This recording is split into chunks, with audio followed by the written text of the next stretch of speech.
Hi, it's Yaya. I'm back. I was talking about yesterday something about the beauty of the road, and I'll get back to that. But I'm like taping this kind of crazy on my phone, but I wanted to show you these girls. Like you can oops, sorry. You can see them back. Oh, I see what I have to do. I have to go back there because of the autofocus. Hold on. Well, there they are. I think you can see them now.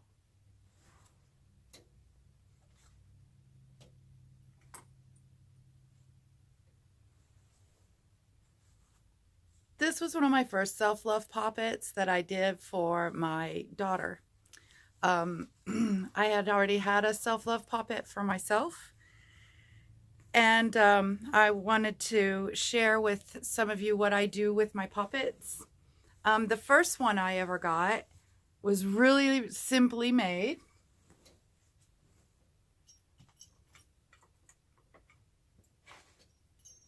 I picked her up from a colleague had an event that I was at, and the colleague said, take everything out of that truck and you can use inside that truck. And I said, well, what do you want me to do with this stuff that's in there? And she said, just get rid of it. So I said, are you sure? Could I have some of that stuff? Like, there's a couple things in there that I thought was pretty cool. And she was like, yeah, take whatever you want. So this is what I got. It used to just be plain. It's burlap. See? And she had these X eyes, and she had a plain back of her head with no hair or anything, and she had X eyes on the back too. And she was just plain. There was nothing on her. So then I got this idea about self-love puppets from watching one of the witches on YouTube, Kellyanne Maddox, and she was talking about doing like self-love puppets where everything, like every stitch that I sew into it, I'm thinking and meditating and performing self-care act for myself. So I just took that a little bit further, and she had talked about like putting stuff inside the doll to symbolize you, or she had just given all kinds of examples of how there's just a bazillion different ways to do it. So I took that and I ran with it, and I decided for my self-love doll, I went ahead and gave her some of my dreadies when I would have to like make my dreadies shorter. I'd pull them off, and then down at this area, and then I would just keep them for a while, and then I ended up sewing them onto her. For a while she only had one, and it went like straight across. And then I every time I needed to sit down with myself and do some solid self-love, self-care work, that takes it takes a lot of strength and a modicum of focus. So I found that when I would work on her and like sew things to her, and give them significance, then I would slow down all of my thinking, and I could concentrate more on what my handwork was. And then that was something here in the physical that kept me kind of rooted and grounded to a physical reality, while I was trying to learn to pull my thoughts to get a more cohesive understanding of what my own thoughts were. So just the physical action of sewing on her, or dressing her, or putting something on her, loving on her, that was enough to like jumpstart my meditative practice, to be gentle with myself. Because I would find that, okay, so after her, at this one point, my daughter, had to take a trip, and she was going to be far from me, and I was going to be missing her and caring about her. And so I sewed this one together that looked like the other one. I sewed it together, and I used my own just old fabric that I had in the other room, and I put the little eyelashes on her and stuff. And the whole time I was sewing it, I was sort of like wishing her well, sending her loving energy, sending her peaceful guidance, hoping the best for the outcome of wherever she was. And I knew like all of that energy was able to be released out of me as I was working the doll. So then, like, I go about the rest of my day and do what have you. And then when I would notice I was getting really worked up about her, or about my thoughts about her being gone, or whatever thoughts I was having, I could come in here and work on this, and do some stitches and maybe fill her or put things inside, or put things like I made her a little backpack thing that used to hang on her back, and now it's like a necklace. I put some cool rocks in there that I know they're of significance to me, and they meant something at the time. So I would just do these things with these dolls while trying to release the energy out of myself that may be harmful and or negative, or bring me down, and do something that's positive, that gets my vibration kind of humming higher. I feel like I have more, a bit more,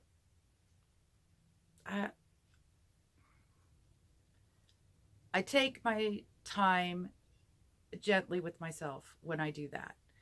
Otherwise, I'm kind of swooshing it aside and refusing to think about it, or I'm thinking about things too much. So when I realize I'm doing those kind of behaviors, and I really need to take some time, it's fun to come in here and work on some self-love dolls and do that kind of work. I have been known to put her, like when Daff was gone, I put her in this certain place, and this other time, and she was ill, so I put these stones by the doll, and I was wishing her well, and I was able to do that almost in an altar kind of ritually kind of way, in order to feel like I had something I could do. So many times we all just feel so powerless, and if we would just calm ourselves and wish them well, I think it would be a healthy part of the process.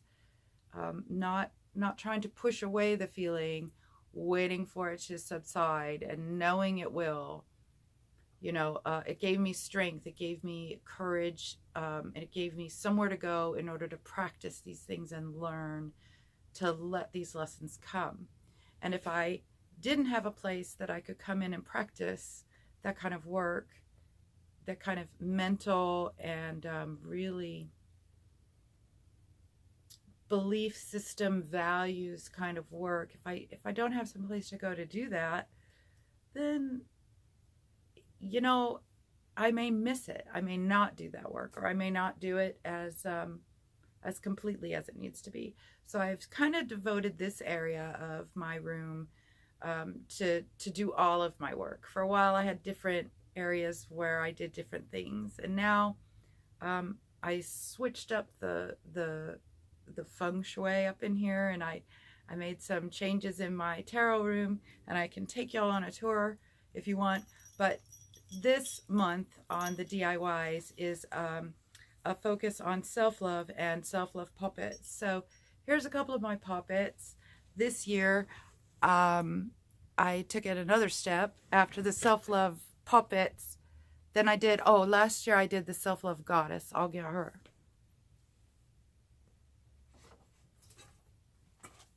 Because I was learning last year how to stand in my goddess, so I made this one. She's got this goddess kind of dress form. I put a bunch of jewels on her. I sewed them individually. I put her hair on her. It's really pretty beads and stuff. And she was my ability to learn how to stand in my own goddess, and how to learn to have that and stand up in it and feel it inside me when I need to, So I decided that was an energy I needed to work with, to learn to stand in my goddess and learn what a goddess means to me. Who am I as a goddess, and what does my practice mean to me? That was last year, and I focused on that hard. and I came up with her. And she's, not that she's better than the first one, but she is different. You can sort of see, and they both represent me, so you can sort of see how I've kind of grown. a little bit in my ability to love and care for myself. So now, this year, since we're going to the Keys, my husband and I are going to the Keys for our vacation this year, and that's in soon. It's like almost a month or less than a month. I decided to take this doll with me on my trip with my husband last year, and he thought I was just a little out there, you know. But I would take pictures with her in cool places down in Moab, Utah, and it was super cool. So this year I have self-love mermaids.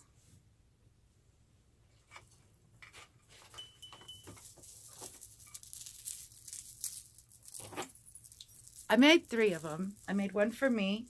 Ooh, something's wet. One for me. Oh, must have been my dreads in my coffee. Fuck. Okay, I made one for me, of course, and one for Lacey and one for Donna. And Lacey's has already been sent to her. Oh, apparently I got the girl in the coffee. Anyway, this one's me. Represents me. It's my self-love mermaid. So she's got this luscious gray dread thing going on, and she's got this pretty tail. It's a little noisy. It's a little sparkly, and all of them say stuff like peace and like, I don't know, with like Arabic coins. And then I've got this is one of my old medicine pouches from when I was like, I don't know, Alex was 2, so 28. I had all the medicine from one of our camping trips. So that's in there. She smells so good. She smells like my coffee. She's hazelnut mermaid. So anyway, I made this one for this year, and this one's me. I made this one for Reverend Donna, and she requested purple hair, and her hair's really heavy, so I have to hold her up by the hair. But here's her pretty tail. And here's her pretty sparkly skin. And here's her lovely hair. And her little lovely face. And now these are blank, you know. This is the blank first stage for this year for our self-love mermaids. Now I sent one to Lacey, and I know she's gonna dig it. It's not quite there yet. I went with a box with Aaron in the post. Anyway, and then I made this one for me, and I made this one for Reverend Donna, and then I have some cut out so that we can like sit together and do them together if you like. And then I can send those out, or you can cut your own. I can show you some dimensions, or you can just cut your own, you know, and sew it up, and you stuff it with whatever kind of stuffing you want. I use different stuffings for different parts sometimes. And then you can get really creative with it. Like I like to put some lavender in, and a lot of my brick dust, and I use that for like an essence of protection and strength. And there's a lot of masculine strength in my brick dust. And then I also have some antler dust that I got from Daff when she was working with an artist here in town, cutting antler slices. And doing that for like an art project with this dude in town that's an artist. Anyway, we got to keep a bunch of the dust that she, you know, she like scooped it up and brought it home too. Yeah. So I like to put things like that in. I like to give them additional like chakra beads or things that represent the third eye, or, you know, even on her, I put on this one, she's got a representation of all of the chakras, and she's got her root chakra down here, some kind of jasper, and then the crown chakra is like a button with the divine diamond in it of some sort. Anyway, so that's the basic deal. It's kind of quick. There's no cutting and pasting. There's no sewing here today, but I can do that next. I just definitely wanted to get these finished, and I can just keep adding to them. So have a good year. Let me know how you guys are doing on your wheel of your year. And it sounds like somebody might be home, so I'm